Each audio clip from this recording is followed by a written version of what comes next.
fazer isso. Certa feita, Jesus estava passando e o povo não queria clamar. E aí Deus falou: olha, até se eu quiser, se você não me clamar, se vocês não me buscarem, essas pedras vão me clamar, essas pedras vão me buscar. Não deixe uma pedra clamar em seu lugar. Você tem boca, você pode agradecer a Deus. Então feche os seus olhos nesse momento. Agradeça a Deus pelo ar que você respira, pelo alimento, pelo seu emprego, pela sua família. Agradeça a Deus por tudo que o Senhor fez na tua vida, porque você está vivo, porque você tem saúde, porque você tem uma família. Meu Deus e meu Pai, nesse momento nós queremos te agradecer, Senhor, Pai, por essa oportunidade de estarmos aqui, meu Deus. Pai, muito obrigado, porque tu nos concedeste em vida. Muito obrigado pelo alimento que tu nos deste. Pai, muito obrigado pelo ar que respiramos, meu Deus. Pai, tu és grande, tu és o Rei do universo. Pai, não há um Deus tão grande como tu, Senhor. Pai, tu é a razão do nosso viver. Senhor, em nome de Jesus, perdoa os nossos pecados. Se por algumas vezes nós fazemos coisas que desagradam, se por algum momento, Senhor, nós fizemos coisas, Senhor, Pai, que desagradou, falamos mal do nosso irmão, falamos mal da nossa parentela, meu Deus, nós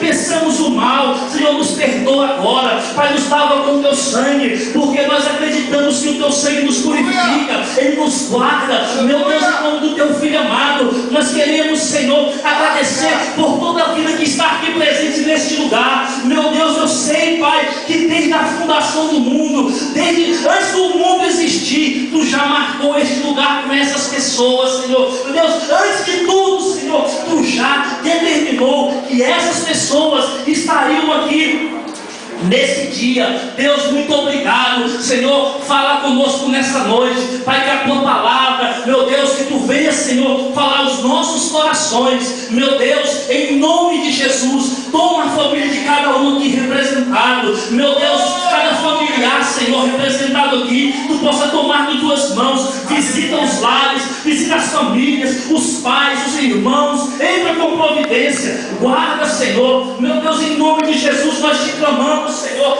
neste momento, em nome de Jesus. Aleluia, glória a Deus, amém, queridos? A paz do Senhor para a igreja, amém, glória a Deus. Nós estamos fazendo esse clamor e ontem nós oramos pelo Distrito Federal. Você vai querer ver na bandeira do Distrito Federal, aqui da igreja, comunidade cristã Fonte de Água Viva, aqui no Brasil. A Bíblia diz que feliz a nação cujo Deus é o Senhor. Nós vamos fazer um clamor agora pelo nosso país, pelos nossos povos. Você vai levantar sua mão como voz profética agora. Nós vamos proclamar que o Senhor Jesus é o dono do Brasil.